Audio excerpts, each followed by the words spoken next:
അലി നമസ്കാരം. എനിക്ക് ജയറാമേട്ടൻ്റെ അടുത്ത് ഇരിക്കുമ്പോൾ ഭയങ്കര ഇഷ്ടമാണ്. കാരണം എത്ര വർഷത്തെ സൗഹൃദമാണ് അലി. അതെ അതെ അതെ അതെ. അലി എനിക്ക് തോന്നുന്നു അലി ചാനലും ഇതിലൊക്കെ വരുന്നതിന് മുമ്പ് തന്നെ അസിസ്റ്റന്റ് ഡയറക്ടറായിട്ടും ഒക്കെ ആയിട്ട് നമ്മൾ ഒരുമിച്ചല്ലേ നമ്മൾ ആടുപുലിയാട്ടത്തിൽ നിന്ന് തുടങ്ങി. എനിക്ക് ആദ്യം ബിഗ് സ്ക്രീനിൽ കാണുന്നത് ജയറാമേട്ടനുള്ള കോമ്പിനേഷൻ ഒരു സീനാണ്. ഒരു ഡോക്ടറായിട്ട് ആടുപുലിയാട്ടത്തില്. അന്ന് എന്റെ നാട്ടുകാർ ഇതാണ് നമ്മ പറഞ്ഞ നടന്നു പറഞ്ഞ പോസ്റ്റർ വരെ ഇറങ്ങിയായിരുന്നു. അതല്ലേ ജയറാമേട്ടന്റെ കൂടെ ഉള്ള സീൻ. ഞാനോട്ടെ ഈ പറഞ്ഞത് അതെ, സൂപ്പർ ഹിറ്റ് ആയിരിക്കുകയാണ് പടം. ഹൊസ്ലർ എന്ന് പറഞ്ഞ സിനിമ ഇത്രയും ഹിറ്റ് ആവുന്നു നമ്മളൊരു പ്രതീക്ഷിക്കാത്ത ഹിറ്റിലേക്ക് എത്തിച്ചു. എന്ത് തോന്നുന്നു ഈ സമയത്ത്? അലി, ഒരു നല്ല സിനിമയ്ക്ക് വേണ്ടിയിട്ട്, നല്ല സിനിമ എന്ന് ഞാൻ ഉദ്ദേശിച്ചത് ആധുനിക കാലഘട്ടത്തിലെ പുതിയ തലമുറയിലെ പുതിയ കൂട്ടുകെട്ടുകൾ, പുതിയ സിനിമ, പുതിയ സംവിധായകർ, പുതിയ തരത്തിലുള്ള ഓഡിയൻസ്, ഇങ്ങനെ മാറ്റപ്പെട്ട ഒരു സമയത്ത് അതിന് വേണ്ടിയിട്ട് ഒരു സിനിമയ്ക്ക് വേണ്ടിയിട്ടുള്ള വെയിറ്റിംഗിലായിരുന്നു ഞാൻ.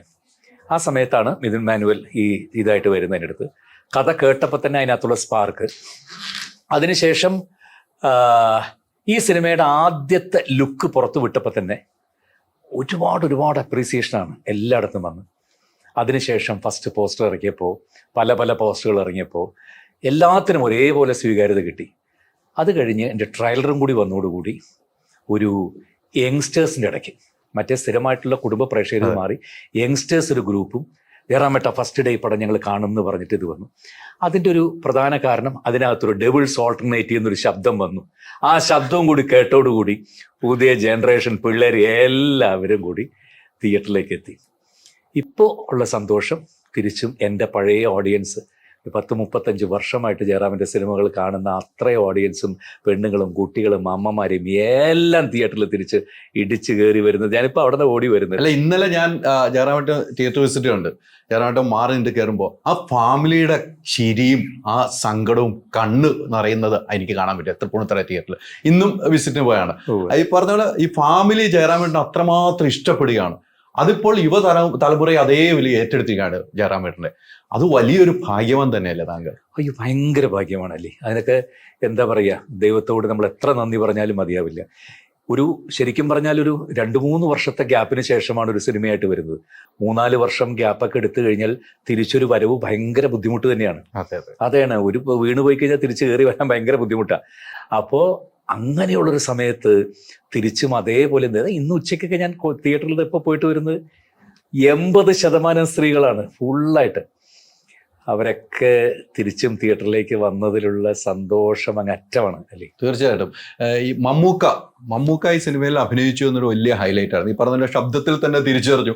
പിന്നീട് ആളുകൾ ഇങ്ങനെ പല രീതിക്ക്, ജയറാമേട്ടൻ ഇത് പറയാനും പറ്റില്ല, ഇന്റർവ്യൂവിന് മുമ്പ് ഇന്റർവ്യൂ എടുക്കുമ്പോൾ പലതും. മമ്മൂക്കയുടെ ശബ്ദം തിരിച്ചറിയുന്നത് കേരളത്തിൽ മാത്രമല്ലല്ലോ, ഇന്ത്യ മുഴുവല്ല, ലോകത്ത് എവിടെ പോലും തിരിച്ചറിയും ആ ശബ്ദം തിരിച്ചറിയും. പിന്നെ അത് കഴിഞ്ഞ ദിവസം പ്രസ് മീറ്റിലും പറഞ്ഞു, മമ്മൂക്കായും പറഞ്ഞു, ജയറാമേട്ടനും പറഞ്ഞു, എന്നോടുള്ള സ്നേഹം, എന്നോടുള്ള അടുപ്പം മമ്മൂക്ക വന്ന് അഭിനയിക്കുന്നു.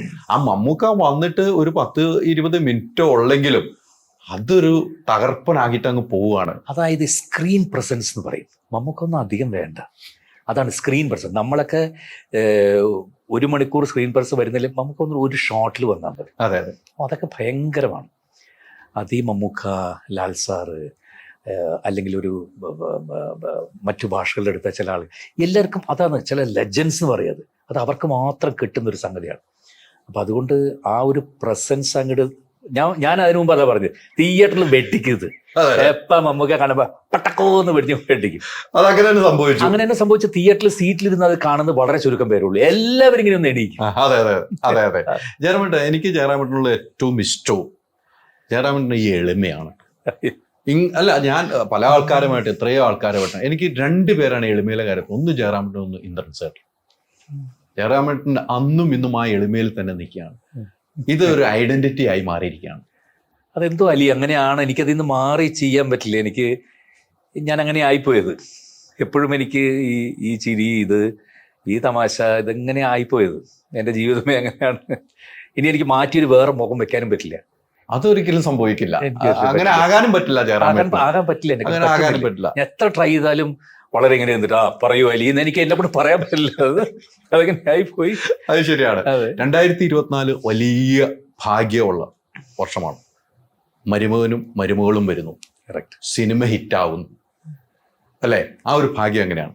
അതല്ലേ അലി ഏറ്റവും ഇതിനേക്കാളൊക്കെ എന്താ പറയുക, ഇതൊക്കെ ഒന്നും നമ്മളായിട്ട് ചെയ്യുന്നതല്ല, സംഭവിച്ചു പോകുന്നതാണ് ജീവിതത്തിൽ.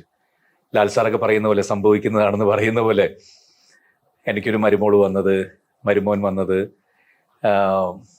എല്ലാം തന്നെ അതൊക്കെ തന്നെ ഏറ്റവും 2024 ഏറ്റവും വലിയ സന്തോഷം. രണ്ടുപേരുടെയും കല്യാണം തന്നെയാണ്. മോളുടെ മെയ്യിലാണ് കല്യാണം, മോൻ്റെ സെപ്റ്റംബറിലാണ്. അപ്പോൾ അലിയൊക്കെ വേണം 2 ദിവസം മുമ്പേ വന്ന് കാര്യങ്ങളൊക്കെ നടത്തി തരാനായിട്ട്. അല്ല എന്തായാലും വരാതൊന്നും ഇരിക്കില്ല. ഈ ഒരു ബ്രേക്കിന്റെ കാര്യം പറഞ്ഞല്ലോ, അത് മനഃപൂർവ്വം എടുത്തതാണോ ജയറാമേട്ടൻ? മനഃപൂർവ്വം എടുത്താണ് അലി. കാരണം ഒരേ വട്ടത്തിൽ തന്നെ കിടന്ന് കറങ്ങി എൻ്റെ മക്കളും ഭാര്യയൊക്കെ പറഞ്ഞു, ബാക്കി ഭാഷകളുണ്ടല്ലോ, കുറേ ഭാഷകളിൽ സിനിമ ചെയ്യുന്നുണ്ട്. അപ്പം ചിലവരെന്നിങ്ങനെ കളിയാക്കി പറയുന്ന പോലെ മറ്റ് ഭാഷകളിലൊക്കെ പോയിട്ട് ഈ സൈഡ് വേഷം അഭിനയിക്കാൻ നടക്കണമെന്ന് പറയും. എനിക്കതിനകത്ത് ഒരു വിഷമവും തോന്നിയിട്ടില്ല. കാരണം മറ്റ് ഭാഷകളൊരു സ്വീകാര്യത കിട്ടുക എന്ന് പറയുന്നത് വലിയ ബുദ്ധിമുട്ടുള്ള കാര്യം തന്നെയാണ്. തമിഴിലും ഞാൻ എത്രയോ വർഷമായിട്ട് അഭിനയിക്കുന്നതാണ്, 10-25 വർഷമായിട്ട് അഭിനയിക്കുന്നു. ചെറുതും വലുതുമായിട്ടുള്ള വേഷങ്ങൾക്കൊക്കെ പോയി ചെയ്യാറുണ്ട്. തെലുങ്കിലും കന്നഡത്തിലും ഒരേപോലെ അവർ ചുമ്മാ റോട്ടിൽ കൂടെ അന്നാ വന്നോളൂ, സൈഡ് റോളുണ്ട്, വന്ന് അഭിനയിച്ചോളൂ എന്ന് പറഞ്ഞ് അവർ വിളിക്കുന്നില്ല. അതെ, അവിടെ പടങ്ങൾ ഹിറ്റാവുക, വലിയ വലിയ ഡയറക്ടേഴ്സിൻ്റെ കൂടെ, വലിയ അവിടുത്തെ ആക്ടേഴ്സിൻ്റെ കൂടെ 200-300 കോടിയുള്ള പ്രോജക്റ്റുകളുടെ ഭാഗമാവുക, അതൊരു അക്സെപ്റ്റൻസ് തന്നെയാണ്. അപ്പോൾ ഞാനതിൽ ഭയങ്കര അഭിമാനം കൊള്ളുന്നു. അപ്പോൾ അങ്ങനെ സിനിമകളുണ്ട്. പക്ഷേ നമ്മുടെ സ്വന്തം വീട്ടില്ലേ മലയാളം എന്ന് പറഞ്ഞാൽ എനിക്കൊരു ജീവിതം തന്ന എൻ്റെ അമ്മ വീട് പോലെയാണ്.